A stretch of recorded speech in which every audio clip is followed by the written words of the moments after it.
ಏನಿದು? Hi hello ನಮಸ್ಕಾರ, welcome back to ನಮ್ಮ ಮಿನಿ ವ್ಲಾಗ್. ಎಲ್ಲ ಕೆಲಸ ಮುಗಿಸಿ ಕಾಲೇಜಿಗೆ ಹೊರಟಿ ರೆಡಿಯಾಗಿ ನಿಂತಿದ್ದೆ. ಕಹಾನಿ ಫೆಸ್ಟ್ ನಂಗೆ ನಮ್ಮಮ್ಮ ಹಾಲ್ ಕರಿಯೋಣ ಬಾ ಅಂತಂದ್ರು. ಇಷ್ಟು ಚೆನ್ನಾಗಿರೋ ಹುಡುಗಿನ ಕೊಡ್ಕೆ ಕರ್ಕೋಗ್ತಿದಾರೆ ನೋಡಿ ಹೊರಟಾದ್ಮೇಲೆ. ನಾನ್ ರೆಡಿ ಆದಾಗ ಹೋಗಲ್ಲ, ನಾರ್ಮಲ್ ಟೈಮಲ್ಲಿ ಹೋಗ್ತೀನಿ. ಯಾಕೆ ಅಂದ್ರೆ ಇವ್ರುಗಳು ಸುಬ್ಬಿದಿರು ಎಲ್ಲ ಗಲೀಜ್ ಮಾಡ್ಬಿಡ್ತಾರೆ. ಯಾರಿಗೆ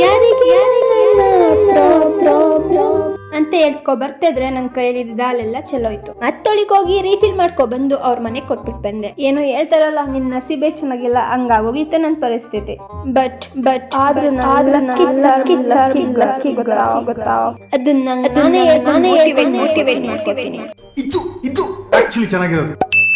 ಅಣ್ಣ ಮನೆಗೆ ಬಂದನು, ಮತ್ತೆ ಮೈಸೂರಿಗೆ ಹೊರಟಿದ್ದಾನೆ. ಸೊ ಅದಕ್ಕೆ ಅವ್ನ ಗಾಡಿಲಿ ನಾನು ಬಂದೆ ಇವತ್ತು ಕಾಲೇಜಿಗೆ ಬಂದ್ಮೇಲೆ ನಮ್ ಕಿತಾಪತಿಗಳು ಪ್ರೋಗ್ರೆಸಿಂಗ್ ಆಗ್ತಾನೆ ಇರ್ಬೇಕಲ್ವಾ, ಅದು ಆಗ್ತಾನೆ ಇರುತ್ತೆ, ಸ್ಟಾಪೇ ಆಗಲ್ಲ. There is no end. ನಮ್ ಕಾಲೇಜಲ್ಲಿ ಯುವ ಸಂಭ್ರಮಕ್ಕೆ ಲಾಸ್ಟ್ ಡೇ ಪ್ರಾಕ್ಟೀಸ್ ನಡೀತಿತ್ತು. ಅದ್ರಲ್ಲಿ ನಮ್ಮ ಹುಡುಗಿರು ಇದ್ರು. ಅವ್ರು ನೋಡಿ ಮಾತಾಡ್ಸ್ಕೊಂಡು ನಮ್ ಕುಳ್ಳೆ ಮೇಡಮ್ ಅವ್ರ ಕಾಲೇಜಿಂದ ವಾಪಸ್ ಬಂದ್ರು. ಸೊ ಅವ್ರ ಜೊತೆ ಒಂದು ಜಿಲೇಬಿ ತಿನ್ನಕ್ ಹೋಗಿದ್ವಿ.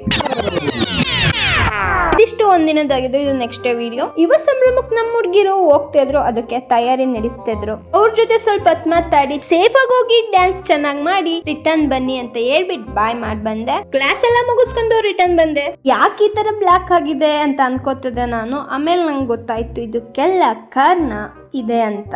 ನಲ್ಲಿಕಾಯಿನ ತಿಂತ ಇದ್ದೆ, ಅದನ್ನ ಕೈಯಲ್ಲಿ ಇಟ್ಕೊಂಡಿದ್ದೆ ತುಂಬಾ ಹೊತ್ತು. ಸೊ ಹಾಗಾಗಿ ಕೈಯಲ್ಲಿ ಕಪ್ಪಾಗಿದೆ. ಈಗೇನ್ ಗೊತ್ತಾಯ್ತು, ಬಿಳಿ ಕೂಲಿದ್ದರು ನಲ್ಲಿಕಾಯಿ ಯೂಸ್ ಮಾಡಿ. ಮತ್ತೆ ಸಿಗುವ, ಬಾಯ್.